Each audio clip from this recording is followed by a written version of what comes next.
Dottore Mangiacavallo è anche un noto pneumologo della nostra provincia, ecco, una valutazione su ciò che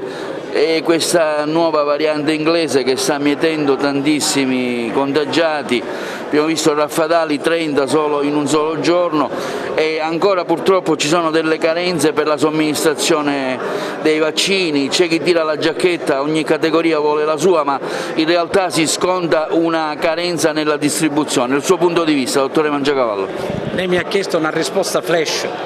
ad una domanda che ne racchiude almeno 10 ed è come se mi avesse chiesto di parlare di cenni sull'universo. La prima problematica che lei solleva è quella della variante inglese,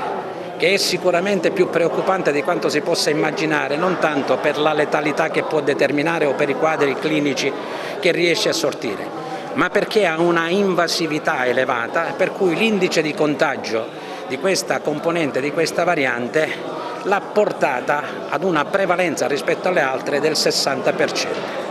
Il fatto che non sia particolarmente letale rispetto a quella classica non deve rassicurare, perché la diffusione del contagio rappresenta oggi un estremo, pesante pericolo anche in termini di ospedalizzazione e di ricoveri. Relativamente al vaccino io continuo a sostenere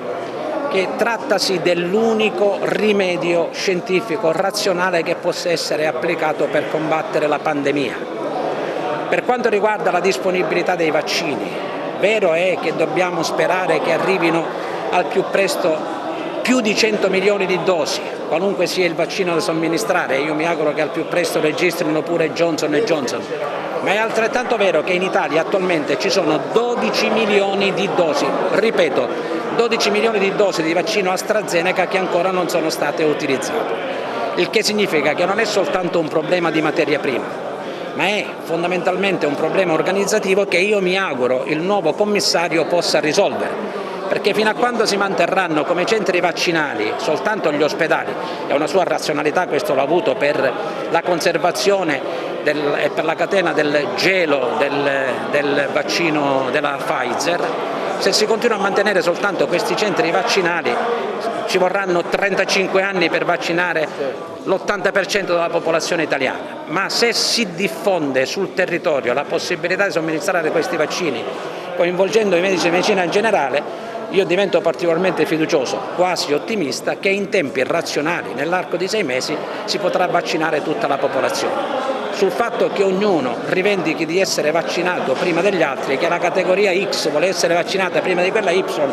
credo che rientri nella normalità delle cose, perché ognuno ci tiene alla propria salute e non la considero una tutela della corporazione.